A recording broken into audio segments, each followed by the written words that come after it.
What the devil is this? What's going on? It was obvious that something was very wrong because Samantha, who is typically cool and collected, was agitated and raising her voice. Tension immediately spread among the other staff members, even among me, who had only been here a few months. We hurried over to assemble next to Samantha's desk after a brief period of stillness during which everyone exchanged anxious looks. She appeared to be trembling a little as she stared at the computer screen, her mouth moving silently. I never thought our bank would experience such a situation. I reasoned that since I'm concealing my actual history here, I shouldn't be involved. Nevertheless, I couldn't watch helplessly as my coworkers, with whom I had been through many highs and lows over the past few months, faced difficulties. Tate is my name. I work for the bank's risk management department in the credit risk management division, and I'm 39 years old. This is a regional bank branch. I don't work for a huge bank. I don't have a girlfriend, and I'm single. I had considered getting married at one point, but at this age, I don't think it's really essential anymore. I'm happy to concentrate only on my work and am not actively looking for a spouse. Now, most people think of a person behind a counter when they think of a banker. Although it's not my job, that's not incorrect. I suppose you could say that I'm more of a background supporting, behind-the-scenes kind of person. Banks handle money, thus we need to be very careful. It goes without saying that controlling finances is important, but so is managing consumer data. It is absolutely unacceptable for any personal information to be leaked. In the risk management department, it is our responsibility to concentrate on these types of risk prevention strategies. A bank's loans in particular carry credit risk, which, if improperly handled, could jeopardize the bank's continued existence. It necessitates exact control and advanced skill because of this. As I previously stated, I work at this bank as an ordinary employee without a title, but it isn't because I've been aimlessly wandering around till I was 39. I held the steady position of section chief at my prior employer. They even offered me a managerial position when I arrived at this bank, but I declined. I had never had a position in a bank before, and I was aware that the financial establishment would not be pleased with someone like me hired for my abilities. What do you think would have happened if I had also taken a managerial position? Conflicts annoy me, and I detest witnessing arguments. I decided to start off as a regular employee in a position that wouldn't cause any trouble because I just want to live a calm life. I couldn't handle the constant competition for promotions and the small-scale power conflicts, even at my former employer. And I was the one who had to put up with the late-night overtime and business travels since I was a single man working with married coworkers. Leaving the staff to quarrel-like way annoyed me, but I don't intend to be critical of those who have families. That's actually the job of the supervisor. That was a big factor in my decision to change careers. I decided to try my hand at selling myself when I learned that this risk management department was hiring, and I was pleasantly surprised to be hired. My arrival here was entirely coincidental. I didn't want to upset anyone, and I didn't want to work in the toxic environment of my previous job ever again. That was my only concern. I began working at this bank a few months ago. The workload was excessive given the nature of the department, but it was insignificant in comparison to my previous position. I could leave on time after the task was finished, and no one made me put in excessive overtime. My life was a lot more satisfying because this was typical here, when it hadn't been for me previously. It seemed like they were taking advantage of your sense of purpose at my former job, where the more competent you were, the more work they threw at you. I owe it all to Samantha Kirkland, my direct supervisor and the head of the credit risk management department, who created the atmosphere I had been dreaming of. Her position was gained by sheer competence at the age of 36. In my opinion, she is completely capable and devoid of flaws. When you combine that with her beauty, nobody could match her. Everyone should handle their own work. That's fundamental. Samantha loved that phrase the most. If you can't handle your own tasks, what are you even doing? Was her way of putting it. Naturally, there were many that disagreed with Samantha, but I don't mind that viewpoint. Mason, a coworker who was 12 years my junior, was one of them. When he was 27, he frequently griped about Samantha during our downtime. Samantha lacks a sense of teamwork, much like the Iron Lady. As the team leader, it is her responsibility to supervise the workload, identify each team member's strengths, and assign assignments accordingly. Rather, she does everything by herself, and we seldom have any opportunity to gain experience or demonstrate outcomes. I take assuming you agree with me, Tate. Not knowing how to respond, I just smiled awkwardly. Samantha wasn't wrong. In fact, most people thought she was pretty spot on, though no one wanted to say it out loud. That said, Mason wasn't entirely wrong either. We are a team. If someone was slacking off, it would be a different story, but in our credit risk management section, everyone was earnest and hardworking. Slacking off didn't even seem to cross their minds, so the idea that it would be faster if we split the work among everyone made sense too. Not wanting to take sides, I just took a sip of my coffee and said, "Yeah, I guess so." Mason kept inviting me for coffee during breaks, and each time, it became a routine for him to gripe about Samantha. Apparently, he wasn't too fond of her. While Mason was a capable employee, I always felt he had a bit of a lazy streak. He wasn't slacking, but there were times when I'd see him daydreaming at his desk. To Mason, it was probably just a short break, but Samantha was strict about that and would often criticize him for it. He'd frequently mutter, "Man, she really hates me." A few more weeks passed.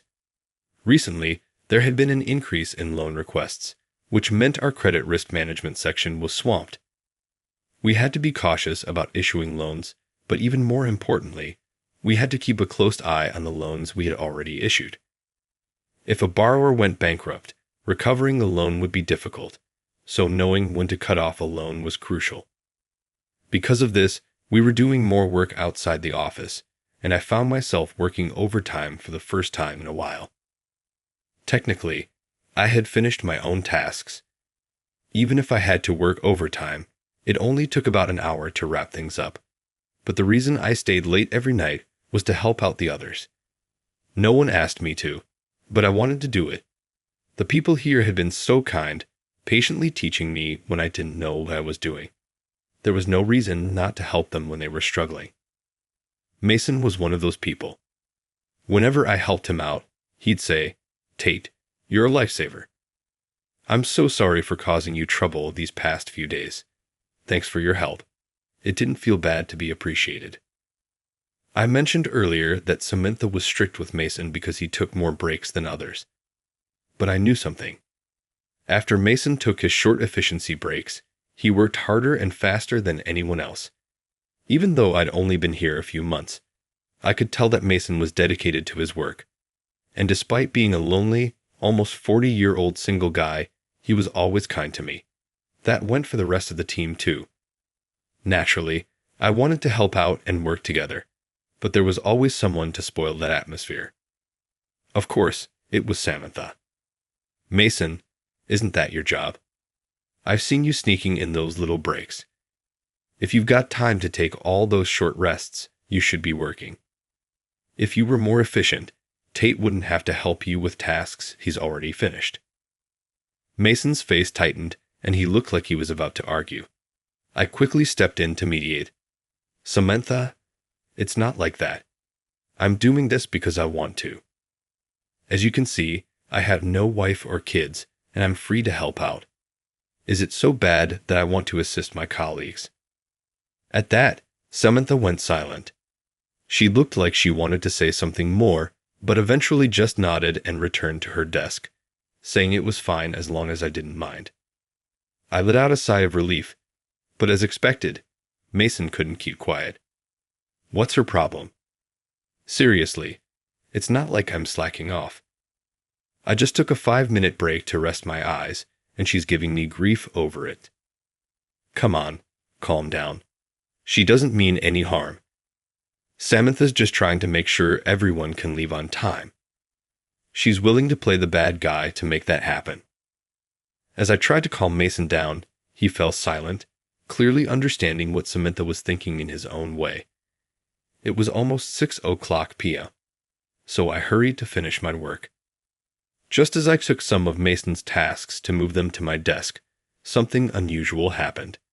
Samantha raised her voice. What is this? What's happening?" The fact that the usually calm and composed Samantha was flustered and shouting made it clear that something was seriously wrong. Even though I'd only been here a few months, I could sense it, and the tension spread among the other staff members. After exchanging tense glances, everyone rushed over to gather near Samantha's desk. Samantha was staring at her computer screen, her mouth moving wordlessly, and her body seemed to tremble slightly. What happened? Peeking from a distance, I saw the bank's internal security system flashing a warning on her screen. Sensing trouble, I ran over to Samantha and asked quickly, "What happened?" I got a notification about a security software update, so I clicked the link to log in, but I couldn't log in no matter how many times I tried. Then the system started lagging, and now this warning message popped up. At first glance, the website looked like the usual security site, and I even confirmed it was using HTTPS. But something about the logo at the bottom felt off. Before I could say more, the screen suddenly went black. From behind me, I heard worried murmurs from the others who had been watching. "This is bad. It might be malware. Unauthorized access." With that, everyone's eyes turned to me, and for good reason. For us, a data breach involving customer information was unthinkable. People have probably seen companies apologizing in press conferences after hackers leaked personal information following unauthorized access. That's likely what everyone was imagining. For a bank, trust is everything. And right now, that trust was under threat. It seemed like someone had tricked Samantha into entering her credentials on a fake site, and now they were using those credentials to steal data. Whoever was behind this was highly skilled. This must be a professional hacker with advanced skills. Now that they've breached our system, there's a good chance they've planted a back door. We can't handle this ourselves anymore. We need to contact a forensic investigation team immediately. We were out of time. Every passing minute counted. The hacker was extracting personal data. But this is a bank, and we fortified our defenses for such threats. The more sensitive the information, the stronger the protections. Breaking through wouldn't be easy, even for a skilled hacker. Although everyone was initially stunned, these were seasoned professionals. Mason, leading the charge, said, "I'll go report to the manager, Kent," and with that, the team sprang into action despite the underlying panic. Everyone was doing their best to help. Some called headquarters, others contacted the branch manager, and some were already reaching out to security firms to arrange forensic analysis. While the rest of us were moving quickly, Samantha remained frozen, her eyes wide with fear. She muttered, "What should I do? What should I do?" seemingly unable to process what was happening. There was no time to explain again. I wanted to offer her some encouragement, but I knew mere words wouldn't be enough. There was only one thing to do. I steeled myself and shouted, "You're not the type of person who gives up that easily." My words seemed to snap Samantha back to reality. Her eyes regained focus, and she looked determined once again. She slapped her own cheeks as if to snap herself out of it, and the panic in her expression vanished. "That's right. What am I doing in this state? There's work that needs to be done. I need to get a grip," she said. That's the resolute Samantha I knew. But just as things started to settle, another problem arose. Mason and another employee contacted the security company to request a forensic investigation. However, since it was after hours, there were only a few staff members available to respond. Although the investigation could still proceed due to their 24-hour response system, there was a logistical problem. This is a regional bank branch in a rural area. Even if a representative were dispatched immediately, it would take at least 30 minutes for them to arrive. Ideally, we shouldn't touch the computer until the specialist arrives, but we couldn't afford to wait. I started thinking fast. Why did I come to this bank, leaving my past behind to start over? It only took a few seconds, but it felt like I had been thinking for hours. Finally, I made up my mind. Without saying a word, I sat down in front of Samantha's desk and placed my hands on the keyboard. Tate, what are you doing? They told us not to touch anything. Samantha protested. I responded calmly, overriding her words. The bank is in trouble. Let me do what I can. I can't just sit back and watch. Samantha's eyes wavered at my words. No one knew what the right course of action was at this point, but if someone could lead us to the correct solution, they had to act. Forensic analysis of ransomware requires advanced log analysis skills, technical expertise, and experience. In other words, an average security engineer wouldn't be able to handle it. That's why companies usually rely on outside specialists for situations like this. In larger corporations, there may be in-house engineers, but due to cost and logistics, a small rural bank like ours didn't have such a luxury. That much was common sense for someone like me. This was probably why the hacker had targeted our branch in the first place. Once they gained access here, it might only be a matter of time before they could breach the headquarters' critical databases. The attacker was more formidable than we had imagined. I swallowed hard, took a deep breath, and started typing on the keyboard. Samantha moved to stop me, but Mason shook his head, holding her back. Everyone else, though worried, could only stand by and watch as I worked. The tension was palpable, but adrenaline coursed through me, and my fingers moved faster and faster on the keyboard. After a while, I finally raised my head, letting out a sigh. Immediately, questions came at me from all directions. What happened? I don't really understand what you were doing, but is it over? Someone asked. I smiled and explained the situation. I managed to secure the important personal data. I moved it to a safe server, so that should be fine. However, the attacker was quick, and there's a possibility they extracted some past contract data. The data extracted wasn't sensitive customer information, just basic contract details from past agreements. While there was a small leak, it wasn't the kind of disaster that would force us to apologize to our customers on our knees. Upon hearing that, the tension in the room lifted. Some collapsed into their chairs, while others let out shouts of joy. But Samantha remained solemn, staring at me intently. Not long after, the representative from the security company arrived. I explained the situation and asked them to double-check everything. The representative looked surprised, but quickly confirmed the results, muttering, "This is incredible. As you mentioned, the virus threat appears to be neutralized. We didn't detect any backdoors either. However, considering the possibility of future attacks, well, it looks like I won't be needed here. I'm impressed, Tate. So, this is where you've been." "Yes, well, it's been a while." "How have you been?" I replied. Since the representative and I knew each other from before, the rest of the team watched our conversation in puzzlement. Shortly afterward, Mr. Oli, the bank president, along with some executive officers, arrived. Having heard about the incident, they bombarded the representative with questions, who reassured them that everything was under control and briefly explained the next steps before leaving. Mr. Oli and the executives, clearly busy, said they would explain any consequences later and left. It was already past 9:00 p.m. Then, at long last, Mason turned to me with a curious look and asked his question. "So, what's the deal here?" I kept quiet because I didn't want to interfere. "But Tate, you're not just a regular guy, are you?"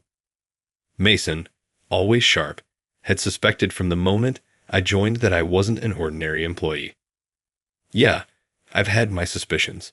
I mean, someone who's 39 and had a solid career before starting as a regular employee. That was a red flag. Plus, you seem to know that security company rep pretty well. So, Tate, your previous job was as a security engineer, right?" Mason's confident declaration made me burst out laughing. perhaps finally releasing the tension that had built up. "Right on," I said, and with that, I decided to reveal my past to Mason. I hadn't planned on telling anyone, but I figured it wouldn't hurt to share it with Mason and the others in our department. Even though everyone still had work left to do, they indulged me for a few minutes as I shared my story. As we all chatted and laughed together, I realized something. Samantha wasn't part of the group. The next day, as soon as I arrived at work, Samantha called me over. I had a feeling I knew what this was about, so I followed her without asking. It was fall, and the chill in the air made a cup of hot coffee taste just right. We sat on a bench in the park behind the bank, and without a word, Samantha handed me a cup of black coffee. Even though Samantha wasn't fond of black coffee and had mentioned liking sweet things, it seemed she knew that I preferred mine black. I thought to myself that despite her tough exterior with Mason, she must actually be looking out for him as well. In fact, I had heard talk of Mason being up for a promotion. As I pondered these things and took a sip of the coffee she gave me, Samantha finally spoke. "I overheard something, Tate. You used to be a hacker, didn't you?" "Well, most people call it white hat hacker these days. Technically, a hacker isn't a bad term, but when people mean it in a bad way, they call it a cracker." "Oh, sorry. I caught myself before I went too far with technical explanations." But Samantha, smiling in a way I had never seen before, said, "Go on." Since we still had time before work started, and she seemed genuinely interested, I decided to share a bit more. I explained the technical terms I had used the day before and told her the same story I had shared with Mason and the others. The term hacker often brings negative connotations, but in reality, it's not inherently bad. Put simply, it refers to someone highly skilled in computers.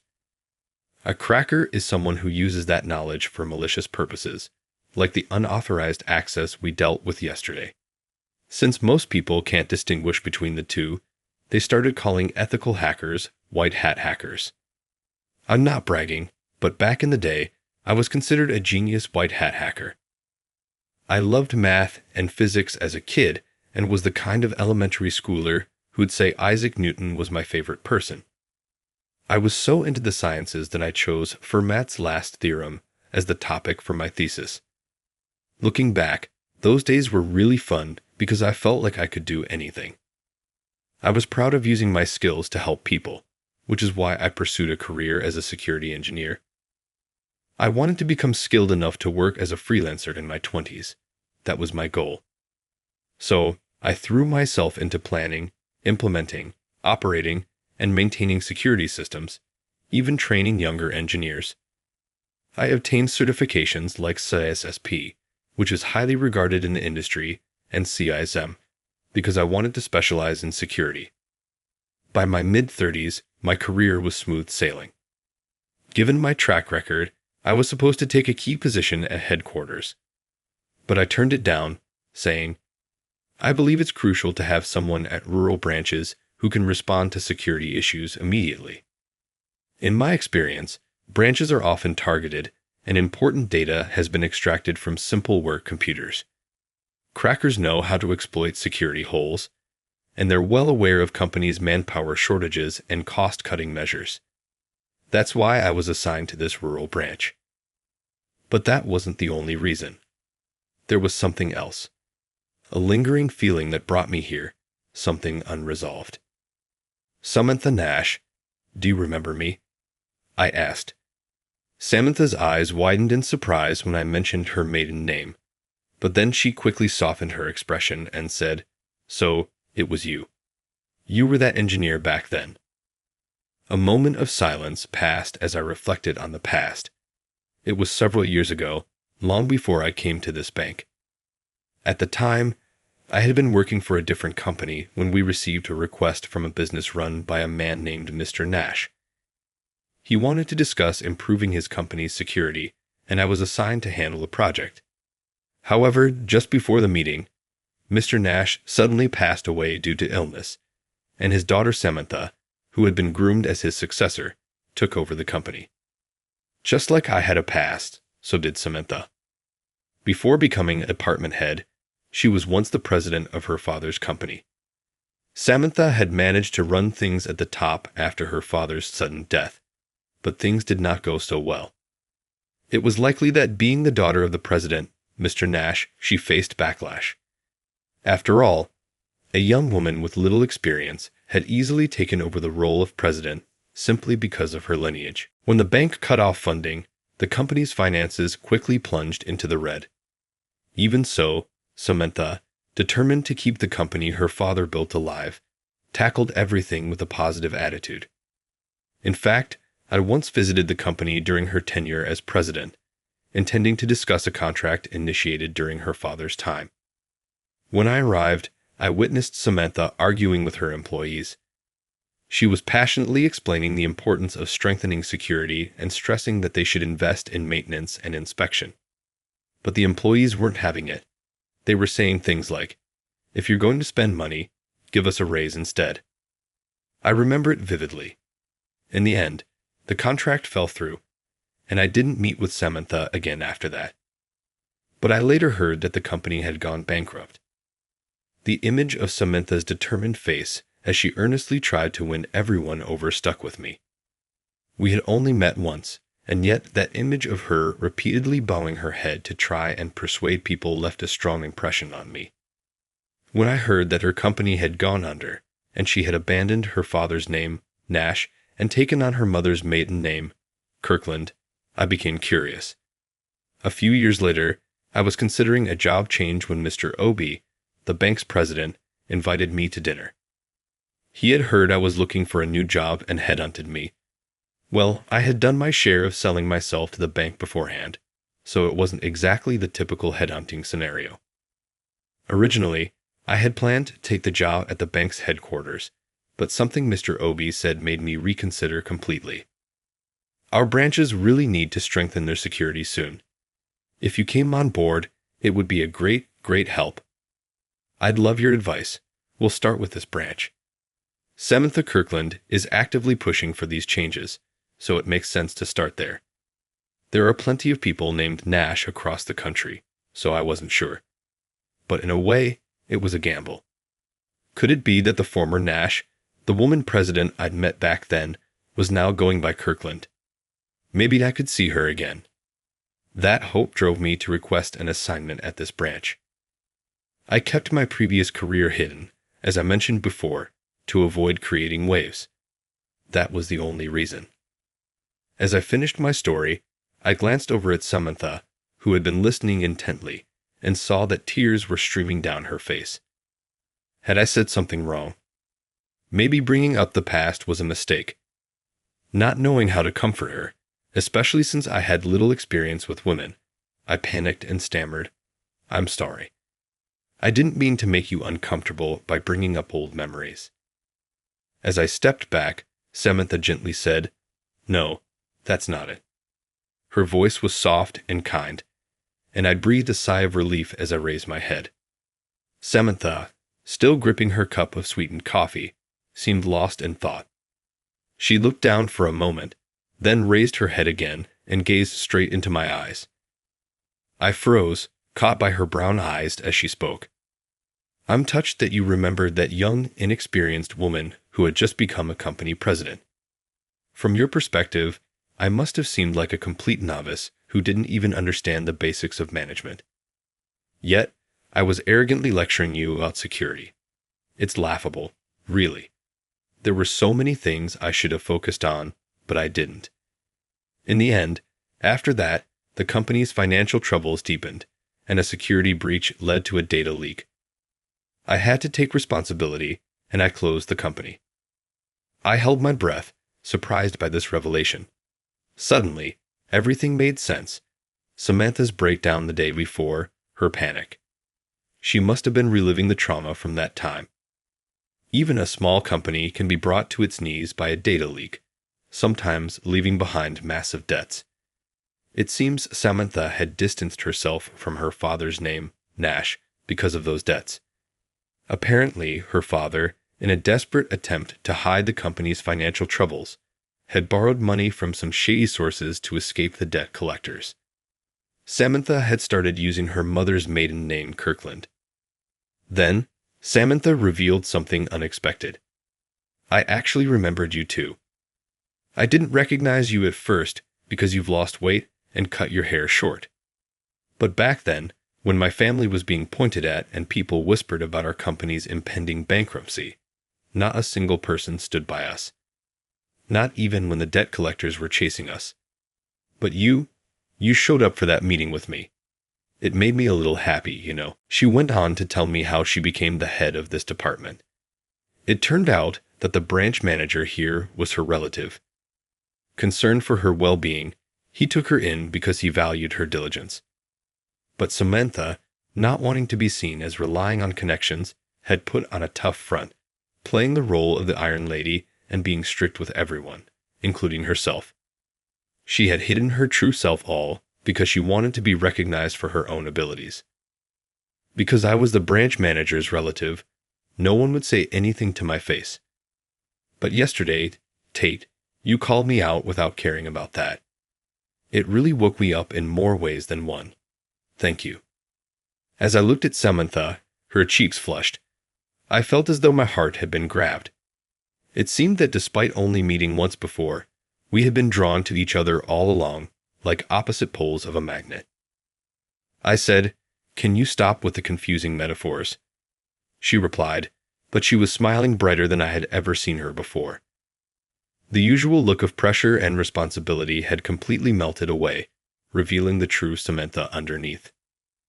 Later, the cracker was arrested, but Samantha took responsibility for what had happened and offered to resign.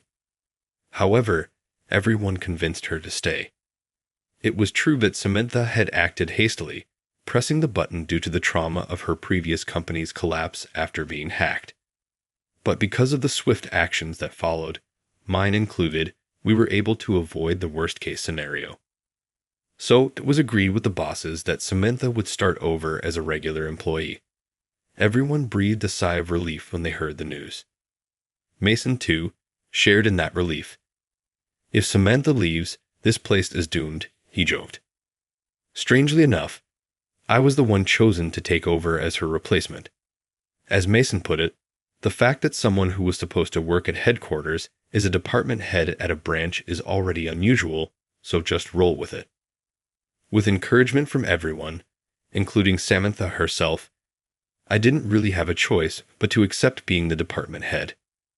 In a specialized field like risk management, it wasn't easy, and there were times when I had to work overtime. But we had established a flexible and cooperative relationship that made the work rewarding. Even Mason, who had once criticized Samantha's methods, now said, "I guess I should just trust my own judgment. My goal is to establish my own unshakable style, no matter what anyone says," indicating that he had come to understand her way of thinking. Similarly, Samantha had softened. Sometimes working together as a team really is the faster way, she admitted, even apologizing to Mason for being too hard on him in the past. Her ability to acknowledge her mistakes so honestly showed what a kind-hearted person she was. Mason, in turn, promised to be more mindful, avoiding the habit of wandering off or daydreaming at his desk. In this way, we created a space where everyone respected each other's perspectives and values. As a result, I was finally living the peaceful life I had always envisioned.